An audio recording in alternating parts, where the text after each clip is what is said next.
신바람 사연 아파트. 오늘의 사연 시작하겠습니다. 안녕하세요.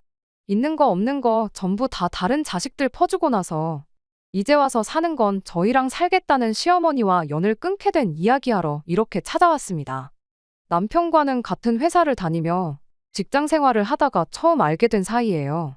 같은 부서라서 자주 마주칠 일은 거의 없었다 보니 입사 초반에는 그냥 지나가다가 마주치는 정도로 얼굴도 겨우 알고 지내는 사이였어요. 그러다 제가 부서 이동을 하게 되면서 그때 같은 부서 사람으로 일을 하게 되었지요. 이후로 특별한 계기가 있던 것은 아닌데 그냥 일하면서 자주 이야기 나누고 그러다 보니 서로 점점 가까워졌고 그러다 본격적으로 연애를 시작하게 되었습니다. 이후로 회사에는 저희 두 사람 관계를 딱히 숨기지 않고 공개 연애를 했어요. 사내 연애를 하다 보니 주변 사람들이 결혼은 언제 할 거냐 하는 농담을 자주 하고는 했죠. 그때는 무슨 결혼이냐며 아직 모른다 그런 식으로 받아치곤 했는데 그렇게 연애를 시작한 지 3년이 되니 어느덧 저와 남편은 결혼을 준비하고 있었습니다. 그렇게 직장 동료들의 축복 속에 3년간의 연애를 마치고 재작년 결혼을 했어요. 하지만 그때는 내 결혼 생활이 이렇게 흘러가리라고는 정말 상상도 못했네요. 저는 서울에서 차로 8, 9시간은 걸리는 지방에서 나고 자랐습니다. 친정부모님은 농사를 지으시는데 땅은 2만 평 정도고 여러 작물을 다루십니다. 돈은 제법 되는 걸로 알아서 친정아버지도 농담처럼 회사 다니다 힘들면 때려치고 내려와서 농사나 지어라 하시는데 그럴 때마다 친정어머니는 아주 질색을 하시지요. 저는 저희 부모님 직업을 부끄럽게 생각해 본 적은 한 번도 없습니다. 하지만 서울에 있는 대학에 합격해 상경하게 된 이후로 사람들이 농사에 대해서 저와는 조금 달리 생각하고 있다는 걸 알게 되었어요. 어쩌다 친정부모님이 농사를 짓는다고 하면 하나같이 다들 저희 부모님이 돈은 안 되고 힘든 일을 하신다고 생각하는 눈치더라고요. 저도 뭐 엄청 어려운 상황에 노력해서 자수성가한 사람처럼 대하는 분위기였고요. 처음엔 그런 반응이 속상해서 그런 편견을 바로 잡아주고 싶은 마음에 이렇게 저렇게 구구절절 설명을 하기도 했는데 그런다고 별로 달라지는 것도 없고 언젠가부터는 매번 똑같은 이야기를 수많은 사람들한테 해야 하는 저도 힘들더라고요. 그래서 그 뒤로부터는 그냥 부모님이 뭐 하시냐 물으면 시골에서 조용히 농사 지으면서 지내신다고 대충 이야기하고 이후로 상대가 어떻게 생각을 하건 말건 관심을 두지 않게 되었습니다. 저희 남편의 경우도 서울 토박이는 아니에요. 서울에서 차로 1시간 반 정도 떨어진 곳에서 나고 자랐죠. 그래도 경기권이다 보니 저희 집같이 농촌은 아니고 그냥 작은 읍단위 지역에 사는 평범한 집이었습니다. 아버님 어머님 두 분이 같이 식당을 하셨는데 한때는 TV에도 소개되고 했었을 만큼 인기가 있었던 가게였는가 봐요. 그런데 그 식당을 다른 자식들하고 상의도 없이 몇 년 전 아주버님한테 넘겨주셨답니다. 저희 남편에게는 위로 4살 많은 형과 아래로 2살 어린 저와 동갑인 신우가 있거든요. 그런데 저희 남편과 달리 아주버님이 오랫동안 진로를 정하지 못하고 방황을 했던 모양이에요. 그렇다고 아버님 어머님이 그걸 보고만 계셨던 건 아니고 이거 배운다 하면 돈 대주고 저거 배운다 하면 돈 대주고 그러셨다는데 그럴듯한 결과를 한 번도 낸 적이 없었답니다. 까먹은 돈만 몇 천은 될 거라대요. 그리고 그 와중에 장가도 갔는데 벌어놓은 돈이 없으니 무슨 돈으로 장가를 갔겠어요? 그 또한 전부 저희 아버님 어머님 주머니에서 나온 돈이었지요. 그런데 문제는 장가까지 간 아주버님이 밥벌이를 못하니 형님이 같이 사내 못 사내 하고 난리를 쳤던가 봐요. 그때쯤 시부모님도 장사는 이제 체력적으로 힘들어서 언제 그만하니 많이 생각하던 시기였었는데 형님 달래준답시고 아버님 어머님이 그 식당을 아주버님네한테 넘겨주신 거지요. 저희야 멀쩡한 직장이 있고 자리까지 잡은 상황이다 보니 그 식당이 탐이 난다거나 하는 건 아니었는데 그래도 부모님께 잘 되는 식당을 물려받았으면 책임감을 가지고 이끌어 나갈 생각을 해야 하잖아요. 그런데 툭하면 이래 소문났고 저래 소문났고 재료 손질하기 까다롭다고 잘 나가던 메뉴를 홀딱 없애질 않나. 생물을 냉동으로 바꿔서 쓰질 않나. 자기들 편한 대로 가게를 바꿔나가기 시작한 겁니다. 시부모님이 하시던 거 그대로 따라해도 한참 모자랄 판에 지들 입맛대로 가게를 손보기 시작하니 가게가 금방 내리막을 걷더래요. 그래도 어머님 아버님이 평생을 두고 하던 가게였더니만큼 애정이 남아있어서 그랬나. 어떻게 또 막판에 당신들 노후 자금 다 끌어다가 대주셔가지고 용케 문은 안 닫게 만들어주셨다는데 가게 문 닫는 꼴을 보기 싫으면 어머님 아버님이 도로 가게를 가져오셨어야지. 그렇게 급한 불만 끈다고 해서 될 게 아니라는 생각밖에 들지 않았지만 그쪽 일은 그쪽 일이다 싶어서 그냥 신경 끄고 있었습니다. 신우도 사는 건 녹록치 않은 모양새였어요. 남편보다 어린 신우였지만 대학 졸업 후 동네 작은 회사에서 일 좀 하다가 바로 시집을 갔거든요.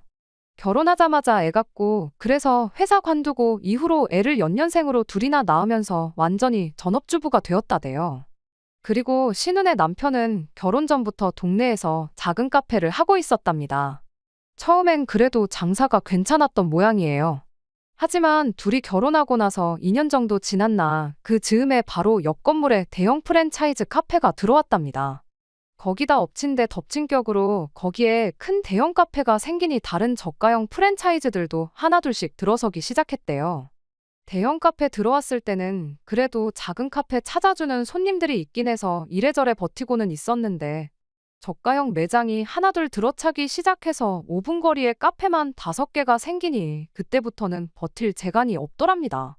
그때쯤 또 어머님 아버님이 신혼애를 도와주신답시고 대출까지 받으셨다 들었습니다. 하지만 결국 신우 남편네 가게는 문을 닫게 되었고 문을 닫으면서 카페 대신 작은 분식점 하나를 열었다는데 그 돈마저 시부모님 이름으로 대출을 또 받아서 열게 되었다는 거예요. 말로는 신우가 갚는다고 했다는데 누가 갚고 있는지 그 속을 누가 알겠어요. 이런 모든 사정을 결혼 전에 알았다면 제 결정이 좀 달라졌을까요? 그럴지도 모르지요. 하지만 결혼 전에는 그저 어머님 아버님이 식당을 하시고 TV에도 나왔다 해서 더 깊게 파고들 생각을 못했어요. 식당에 가보시면 알겠지만 내부 인테리어도 그렇고 제법 그럴듯하거든요. 그리고 아주버님이나 신우 다 가정 꾸리고 잘 산다 하는데 제가 솔직히 어떻게 해놓고 사는지 뭘 먹고 사는지까진 따질 수 없잖아요. 그저 가족들 다 자기 밥벌이는 하고 사는구나 그럼 됐다 싶었네요. 남편하고 저 두 사람만 놓고 봤을 때는 솔직히 비슷비슷한 조건이기도 했고요. 결혼할 때 시댁으로부터 도움은 전혀 받지 않았습니다. 지금에서야 생각해보면 남편이 먼저 성인들이 결혼하는 건데 부모님 도움을 받는 건 아닌 것 같다. 반반이 어떻고 저떻고 한 게 다 제 앞에서 쇼한 건가 싶기도 해요. 어차피 아버님 어머님은 저희를 도와주실 형편이 못 되었으니까요. 하지만 그때는 남편이 하는 말이 그럴듯하다. 일리가 있다 싶었어요. 그리고 어쨌든 저희 부모님도 농사로 힘들게 돈을 벌고 계셨으니 저도 손 벌리고 싶지 않았고요. 친정 부모님은 그래도 아무것도 안 해가면 시부모님 눈밖에 나지 않겠냐며 예단 비용으로 2천만 원을 주셨는데 솔직히 그 돈은 제가 중간에서 가로챘어요. 가로챘다기보단 원래는 결혼 준비로 바빠서 신혼여행을 다녀온 뒤 친정 부모님하고 다 같이 모이는 자리를 만들어서 전해드릴 생각이었거든요. 어쨌든 저희 부모님이 큰돈 쓰시는 건데 체면 좀 살려드리고 싶었으니까요. 그런데 어머님이 그 복을 당신 발로 차시대요. 저희가 반반 결혼을 하는 걸로 이야기가 된 이후 결혼 준비 자체는 큰 문제 없이 진행되고 있었습니다. 집은 남편과 제가 모아둔 돈을 합치고도 부족해 대출을 받아서 서울에 있는 아파트 전세로 일단 들어갔어요. 집뿐만 아니라 혼수도 그랬지요. 결혼식 비용은 들어온 축의금으로 각자 해결하기로 했고요. 그런데 결혼식 당일날 어머님이 급하게 쓰실 곳이 있다며 축의금을 달라고 하시대요. 결제는 해야 되는데 어머님이 옆에서 계속 축의금 타령을 하시니 정신도 없고 그래서 일단은 알겠다 하고 빌려드렸습니다. 그런데 그런 와중에 축의금까지 그렇게 가져가시곤 시간 지나서 그 돈은 언제 주실 거냐 물으니 그 돈은 당신이 그간 뿌린 돈을 수거한 거나 마찬가지라며 못 준다고 딱 말을 자르더라고요. 솔직히 좀 황당했지요. 시댁 쪽 하객 대부분이 남편 하객이었으니까요. 축의금은 원래 부모님한테 드리는 거다 하는 말이 많아서 저도 되도록이면 이야기를 더 꺼내고 싶지는 않았어요. 그저 그렇게 가져가실 거면 빌려간다고 할 게 아니고 결혼 전에 미리 남편에게 전해놓는다던가 하는 게 맞지 않나 싶었죠. 하지만 무엇보다 가장 황당했던 건 그렇게 가져간 축의금이 알고 보니 아주버님 손으로 들어갔다는 사실이었지요. 나중에서야 알게 된 건데 아주버님이 그때 마침 급하게 식당 일로 돈이 필요했다나요?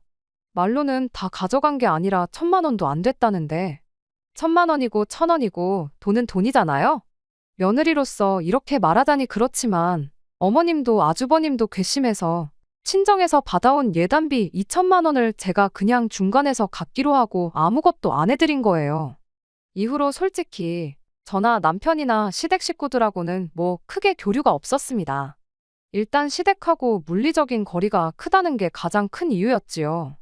물론 양가 부모님께 똑같이 매달 용돈이나마 필요한데 쓰시라고 30만 원씩 보내드렸고 명절이나 어버이날, 시부모님 생신같이 저희 도리를 해야 하는 날은 챙겼지만요.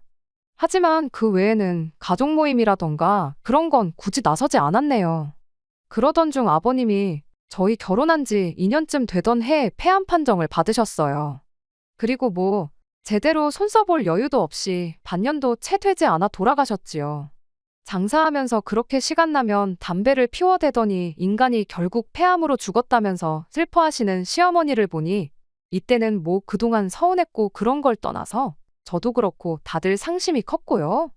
그런데 아버님 장례 치르고 나서 처리해야 할 일들이 어느 정도 마무리가 되었을 무렵 시어머니 주도로 다시 온 가족이 자리에 모이게 되었는데 그 자리에서 정말 어이없는 이야기를 듣게 되었습니다. 아버님이 돌아가시기 며칠 전 유언을 남기셨다는 겁니다. 아주버님네, 신우네, 어머님만 모여있는 자리였다나요? 저희는 그런 모임이 있는 줄도 몰랐고요. 그런데 아버님이 하셨다는 유언 내용이 가관이었습니다. 아버님이 어머님더러 당신 죽으면 꼭 둘째 아들내, 그러니까 저희 집으로 가라고 하셨다는 거예요. 그 이야기를 듣자마자 저도 모르게 저희 집이요? 저희 집엔 왜요? 하는 소리가 입에서 절로 튀어나왔어요. 왜 평생을 살아오신 삶의 터전이나 마찬가지인 여기를 두고 연고 하나 없는 저희 집으로 가라고 하신 거냐 물으니 그 의중이야 당신인들 알겠냐 하고는 말을 줄이시더라고요. 그렇잖아요. 신우나 아주버님네가 저희처럼 다른 지역에 자리를 잡으셨다면 모를까 난데없이 콕 집어서 저희 집에 가서 살라고 하셨다니 솔직히 그 말을 믿을 수가 없었어요. 시어머니 생각에는 그동안 신우랑 아주버님네하고 가까이 살았던 만큼 저희들한테 소홀했던 게 마음에 걸렸던 게 아니겠느냐고 하시는데 솔직히 말해서 무슨 말로 포장을 한들 도저히 납득이 가지 않는 소리였습니다. 그 와중에 아주버님이랑 신우가 입을 모아서 그래도 아버지 마지막 말씀인데 자식이면 그 유언을 따르는 게 그림이 좋지 않겠냐며 시어머니가 저희 집에 와서 사는 걸 부추기대요. 아무 말도 나오지 않는 상황에 일단은 남편이 그건 말도 안 되는 소리다 하고 딱 잘라 거절을 해준 덕분에 당장 시어머니가 저희 집에 와서 사는 일은 없게 되었습니다. 그렇게 시아버지가 돌아가시고 나서 1년이 채 되지 않았을 때 일이에요. 시어머니가 언젠가부터 마른 기침이 계속 나오고 속도 미식거리고 두통 때문에 죽겠다면서 툭하면 저희한테 전화를 해서는 그렇게 앓는 소리를 하기 시작했습니다. 아버님이 폐암 판정을 받기 직전에 딱 그런 증상을 보이셨다면서 아무래도 평생을 담배랑 붙어 산 인간 옆에서 지냈다 보니 간접흡연 때문에 당신한테도 무슨 이상이 생긴 거 아니겠느냐 하시는데 그 말을 들으니 또 신경을 안 쓸래야 안 쓸 수가 없었어요. 병원을 다녀와 보시라고 말해도 근처에 사는 두 자식들이 장사를 하는데 걔들이 워낙에 시간 내기 힘든 상황인 건 니들도 알지 않냐면서 은근슬쩍 아주버님하고 신우랑 같이 병원 다녀오기 싫다는 식으로 말을 하시더군요. 병원에 꼭 누구랑 같이 가야 하는 건 아니지 않느냐 물어도 무슨 진단이 나올 줄도 모르는데 혼자 가기 무섭다고만 하시고요. 그 와중에 또 이쪽에 있는 병원보다야 서울에 있는 병원이 훨씬 더 정확하고 잘하지 않겠냐면서 굳이 저희랑 같이 병원을 가고 싶다는 식으로 계속 이야기를 꺼내시는데 저야 시어머니니까 그냥 모른 척 넘길 수 있다고 쳐도 아버지 돌아가신 지가 1년도 되지 않는 남편한테는 아프다고 앓는 소리 하는 어머니를 그냥 두고 볼 수도 없는 노릇이었겠지요. 결국 남편하고 상의한 끝에 일단 어머님 보고 올라오시라고 하자 그리고 같이 병원에 모시고 가자 했어요. 병원에서 진단받기 전까진 왜 이렇게 몸이 안 좋으신지 알 수도 없는 노릇이기도 하고 결과가 좋으면 아프다는 이야기는 이제 그만하시겠지 하는 생각이었어요. 게다가 저희가 일하는 회사가 유명한 병원이랑 연계도 잘 되어 있어서 병원에 모시고 가는 게 번거로울지언정 어려운 일은 아니었거든요. 그렇게 시어머니가 혼자서 서울에 올라오시게 되었어요. 저희 집에서 하루 주무시고 아침 일찍 병원 가서 검사를 받기로 되어 있었는데 하루 주무시고 가실 분 치고는 짐을 많이도 싸우셨더라고요. 며칠이 아니라 몇 주는 계실 사람처럼 말이죠. 남편이 은근슬쩍 검사받고 어디 뭐 여행이라도 가시느냐고 떠보듯 물어봤는데 시어머니가 도끼눈을 하더니 아픈 사람을 그럼 검사받자마자 집으로 돌려보낼 생각이냐며 한 소리 하시더군요. 그러더니 기어이 검사받고 결과 나올 때까지 저희 집에 계시겠다는 소리를 하시대요. 결과가 안 좋으면 또 병원에 가야 하지 않겠냐고. 혼자 기차 타고 오며 가며 하는 것도 못할 짓이라고 하면서 뭐라 하시는 와중에 남편이 그럼 검사받고 나서 차로 모셔다 드리겠다고 대답을 했어요. 결과 나오면 또 저희가 차로 모시러 가겠다고 그렇게 말을 했죠. 그랬더니 시어머니가 잠깐 아무 말도 없으시다가 그럴 필요 없다고 이미 여기서 며칠 지내다 갈 생각으로 짐도 싸온 거니 기어이 저희 집에 머물다 가시겠다고 그렇게 선언을 하셨습니다. 저 고집을 누가 꺾나 싶었고 검사 결과 나오는 거 짧으면 일주일이고 길어봐야 열흘 남짓일 테니 그러시라고 했죠. 다행히 결과는 생각보다 빨리 나왔어요. 그리고 더 다행이었던 건 검사 결과가 너무나도 좋았다는 겁니다. 걱정할 게 하나도 없을 정도로 말이에요.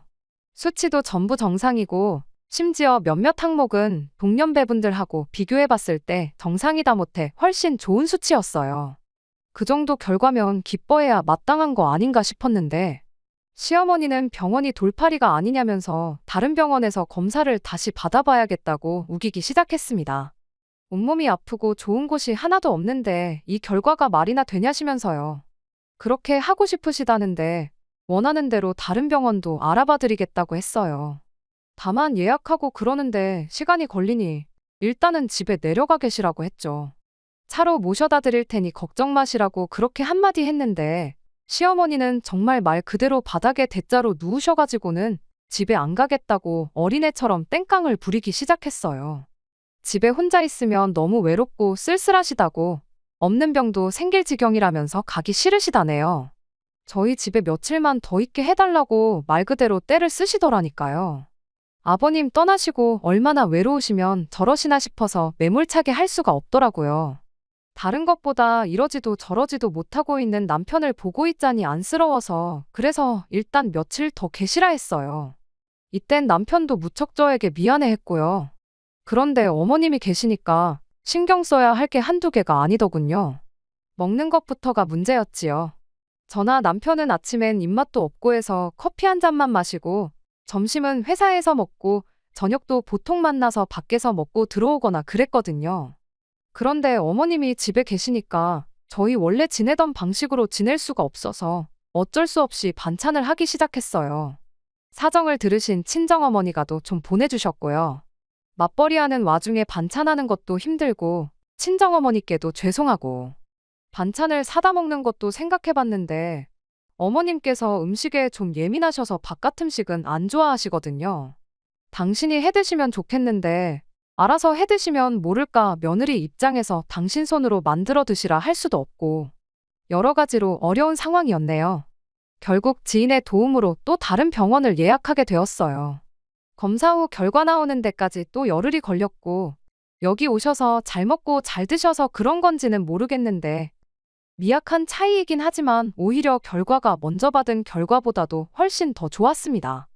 이젠 진짜로 집에 모셔다 드리겠다고 했는데 시어머니는 끝까지 집에 갈 생각은 안 하시고 하루만 더 있겠다. 이젠 진짜 하루만 더 있겠다 하시면서 그렇게 2달을 더 버티셨어요. 그때쯤부터는 저도 이러다간 진짜 모시고 살게 되겠다 싶어 아무 말도 하지 않을 수가 없더라고요. 그러다 결국 기어코 저를 폭발하게 만든 사건이 하나 일어났어요. 사건이 있기 며칠 전 제가 친정어머니께 더는 음식을 보내지 마시라 했어요. 먹고 싶으면 제가 이야기를 할 테니 괜히 밑반찬해서 보내지 마시라고요.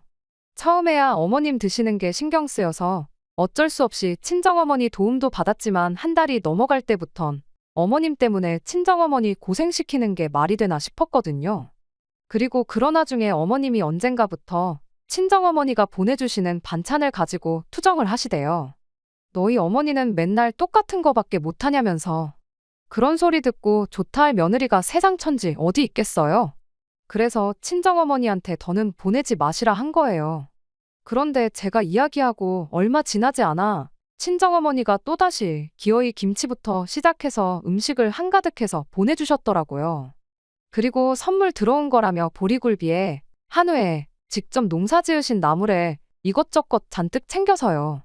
택배가 금요일 낮에 도착했다고 연락이 왔고 냉장고에 넣어야 할 것도 있었으니 어머님더러 받아서 냉장고에 좀 넣어달라 했습니다. 지난번엔 홧김에 이제 보내지 마시라 했지만 또 막상 친정어머니가 보내주신 반찬이 냉장고에서 저를 기다리고 있을 걸 생각하니 빨리 퇴근해서 밥 먹고 싶단 생각밖에 안 들대요. 그렇게 들뜬 마음으로 집에 돌아왔습니다. 집에 도착하니 어머님은 TV를 보고 계셨고 집은 어느 때와 마찬가지로 엉망이었어요. 치사하게 들릴지 모르겠지만 저희 어머님은 저희 집에 계시는 동안 솔직히 말해서 청소기 한 번 돌려주신 적 없고 남편 양말 한 짝 개어주신 적 없습니다. 아무튼 배도 고프고 허기가 졌지만 청소부터 해놓고 먹자 싶어서 불이 나게 집 정리를 시작했어요.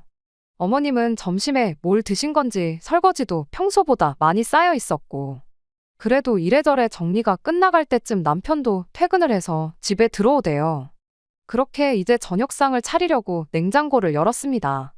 그런데 친정어머니가 말씀하신 것과 달리 반찬들이 몇 개 없더라고요. 심지어 뚜껑을 여니 반밖에 안 찬 것도 있었고요. 그래서 어머님께 이게 전부냐 물으니 어머님이 아무렇지도 않은 표정으로 반찬이 너무 많아서 신우를 불러서 챙겨주셨다는 겁니다. 제가 황당해서 저한테 말도 안 하고 신우한테 준 거냐니까 그럼 당신이 그런 것도 저한테 허락을 받아야 하냐대요. 어이가 없어서 저희 친정어머니가 보내주신 거잖아요. 라고 대꾸하니 니네 친정어머니가 너 혼자 먹으라고 보냈겠냐면서 저더러 욕심도 사납다 그러시는 거예요. 그러면서 저더러 성격을 좀 고쳐 그러는데 황당해서 말도 잘 안 나오대요. 그리고는 설마 싶어서 냉동실을 열어보니 친정어머니가 보내주셨다는 것들도 하나도 안 보였어요. 제가 보리굴비며 한우랑 나물 말린 건 다 어디 있냐고 하니까 어차피 니들 집에서 밥도 잘 안 먹지 않냐면서 거기 신혼에는 애들도 있고 그래서 그것도 줬답니다. 얼마나 아무렇지 않은 표정으로 뻔뻔하게 말씀하시던지 황당해서 기가 차더라니까요. 저는 말 그대로 할 말을 잃었습니다. 어쩜 저렇게 뻔뻔하신가 싶고 어디부터 따져야 되나. 화가 나서 머리가 안 돌아가는 느낌이었달까요? 그런데 그때 모든 상황을 지켜보고 있던 남편이 재산은 형한테 다 퍼주고 이제 퍼줄 게 없으니 우리 집 냉장고를 신우한테 퍼주냐면서 도대체 나한테는 뭘 해주려고 이러는 거냐고 빈정대기 시작했어요. 그러자 어머님께서 당신 사는 집 거기 보증금 빼서 저희 주신답니다. 저는 솔직히 그때까지 그 집은 그래도 어머님 아버님 명의로 돼 있는 줄 알았는데 반전세라는 사실을 알고 깜짝 놀랐어요. 그러자 남편이 그까짓 거 보증금 뭐 2천이나 되냐 3천이나 되냐 짜증을 내더니 그 돈 받고 독박 쓸 일 있냐면서 대뜸 어머님더러 집에 가게 짐 챙기라 그러대요. 그런데 어머님이 집 싫다, 안 간다 하시니까 그러면 신혼에 데려다 준다고 빨리 옷 입으라고 윽박을 질렀어요. 저는 남편이 그 정도로 세게 나올 줄은 몰랐고 못 간다 버티시는 어머님을 보니 마음이 좋지가 않더군요. 그렇지만 남편을 말리거나 나서고 싶지는 않대요. 저도 저대로 어머님께 서운하고 맺힌 게 있었으니까요. 어머님이 이런 법이 어딨냐. 네 아버지 유언 못 들었냐. 어떻게 네가 나를 내쫓냐며 못 간다고 버티시는데. 이게 다 무슨 꼴인가 싶고 한숨만 나오더군요. 그래도 결국엔 남편이 어머님을 끌고 나갔습니다. 그리고 베란다에서 내려다보니 남편이 기어이 어머님을 차에 태우더라고요. 그리고 곧이어 남편이 전화로 저한테 어머님 짐 가지고 내려오래요. 전 그때 남편이 시키는 대로만 움직였어요. 그렇게 어머님 짐을 챙겨서 1층으로 내려가니 남편은 운전대를 잡고 씩씩거리고 있고 어머님은 흐느끼고 계셨습니다. 당신이 뭘 그렇게 잘못한 거냐며 너네는 여유 있게 살지 않냐? 아주버님네하고 신우네는 그게 안 되니까 좀 도와준 건데 그걸 이해를 못하냐면서 하지만 제가 보아하니 반찬을 준 게 문제가 아니라 그간 남편 가슴에 맺힌 게 있던 게 그렇게 터져나온 게 아닌가 싶어요. 그러니 더욱이 제가 끼어들 수도 끼어들고 싶지도 않았네요. 그리고 남편과 함께 차에 올라탔고 그 길로 신우네 집으로 향했습니다. 신우네 집 앞에 도착해 신우를 불러냈고 그대로 어머님을 내려드렸지요. 신우가 어머님을 보더니 놀라면서도 난처한 얼굴로 지금 이게 무슨 일이냐고 저희에게 묻길래 어머님한테 직접 여쭤보라 했네요. 그러니까 신우가 대뜸 지금 반찬 몇 개 가져가서 이러는 거냐며 신경질을 내는 게 아니겠어요? 그러자 남편이 반찬 몇 개? 어머니야 그렇다 쳐도 너는 그러면 하다못해 잘 먹겠다 연락이라도 하는 게 예의 아니냐면서 싸가지가 없다고 욕 비슷하게 뭐라 했지요. 그런데 웃긴 건 알고 보니 신우가 진짜 저럴 법도 한 게 거의 2시간 거리 저희 집까지 와서 받아간 게 반찬 조금밖에 없었던 거예요. 그냥 시어머니 잘 지내시나 궁금해서 왔다 간 거지 반찬 조금 얻어간 거 그거 기름값도 안 나온다면서 따지고 들더라고요. 그래서 친정어머니가 보내주셨다는 한우랑 보리굴비 같이 조금 비싼 것들의 행방을 물었는데 신우가 그건 또 뭔 소리냐며 금시초문인 반응이었어요. 알고 보니 그 와중에 시어머니는 신우 오기 전에 아주버님 먼저 불러내서 그 집에 따로 챙겨줬던 겁니다. 그러니까 또 신우는 신우대로 시어머니한테 섭섭하다고 난리를 치더라고요. 그러더니 저희한테 그렇게 한마디 하대요. 엄마가 우리보다는 큰오빠를 더 우선시하시는 것 같은데 우리 집 말고 그 집에 모셔다 드리라고요. 그러면서 시아버지가 돌아가실 때 남기고 간 유언 그거 다 뻥이라고. 그런 말 하셨던 적 없다는 사실을 저희한테 말해왔어요. 큰오빠네나 자기 집이나 모실 형편도 안 되고 엄마가 우리한테 더 해줄 수 있는 것도 없는 것 같고 그래서 자기랑 아주버님이 둘이 짜고 그렇게 말했던 거라네요. 시어머니는 시어머니대로 형편어려운 두 자식보다 저희 집에 들어가는 게 더 낫겠다 싶어서 대놓고 고려장을 시도하는 두 자식들 뜻에 따라 저희 집으로 가기로 정했던 거라고요. 이미 이야기 다 끝난 거나 마찬가지인 상황인데 신우랑 더 실갱이할 게 뭐 있나 싶었어요. 신우의 자백이 반찬값 정도는 하는 것 같아서 신우한테 다른 건 더 따져묻지 않고 그 길로 저희는 차를 돌려 아주버님 가게로 향했습니다. 남편 어릴 적에는 그래도 줄도 서서 먹는 그런 가게였다는데 저희가 갔더니 손님 하나 없고 아주버님이랑 형님 두 분 말고는 아무도 없었어요. 그 와중에 고기도 안 파는 가게에 고기 냄새가 가득한 게 저희 집에서 가져간 한우를 그새 구워 먹었나 보더라고요. 아주버님 입 근처에 기름이 번들번들해서는 당장 우리 두 사람 입에 풀칠하기도 힘든데 어머니까지 모실 여력이 안 된다면서 모시고 살 생각 없다고 딱 잘라 말하는데 참 재수 없다는 말 말고는 달리 표현할 말이 없었습니다. 남편은 아주버님한테 여태까지 받아쳐먹은 게 있으면 한 번은 자식 노릇 좀 하라고 단호하게 한마디 하고는 신혼에서 했던 것처럼 실갱이 할 필요도 없이 그 길로 시어머니 짐이랑 어머님 내려다 드리고 그대로 차를 출발해서 집으로 돌아왔어요. 그 뒤로 며칠 내내 신우랑 아주버님이랑 번갈아 가면서 나는 못 모시네, 나도 못 모시네 하면서 한참 난리통이었지만 남편이 워낙에 단호하게 나오니 두 사람도 이내 포기했는지 언젠가부터는 연락이 더 이상 오질 않네요. 솔직히 저도 그렇고 남편도 그렇고 마음이 후련하고 그런 건 아니에요. 그런데 뭐 남편이 먼저 다 필요 없다, 사람 대접해주는 처가에 더 잘하고 살겠다 하니 저로서는 거절할 이유도 싫다 할 필요도 없잖아요. 시어머니는 결국 혼자 지내시게 되었어요. 전 재산 뜯어먹은 두 자식들이 서로 못 모신다고 매일같이 싸워대는데 이러다 자식들끼리도 평생 안 보고 지내게 될까봐 그런 선택을 하신 것 같은데. 그러게 자식 셋 고루고루 챙겨주셨으면 얼마나 좋았을까요? 아니면 아예 다들 각자 도생하게 내버려 두시던가. 아무렴 다른 두 형제와 다르게 혼자 잘 자리 잡았다고 해도 조금이나마 시어머니한테 다른 형제들에 비해 차별받은 거 없었다 생각했으면 남편도 저렇게까지 단호하게 나오진 않았을 거라 생각해요. 시어머니 모시고 살고 싶지는 않지만 남편이 그동안 받은 게 있으니 그냥 두고 볼 수 없다고 나오면 저도 어쩔 수 없이 남편 뜻에 따랐을 거라는 생각도 들고요. 뿌린 대로 거둔다는 말이 딱인 것 같습니다. 새싹 하나 띄우기도 척박한 곳에만 열심히 씨를 뿌려대셨으니 시어머니가 그 열매를 수확하는 일은 아마 없을 것 같네요. 끝까지 들어주셔서 감사합니다. 오늘의 사연은 여기까지입니다. 구독과 좋아요, 알람 설정 부탁드리고 더 좋은 사연으로 다시 찾아뵙겠습니다. 감사합니다.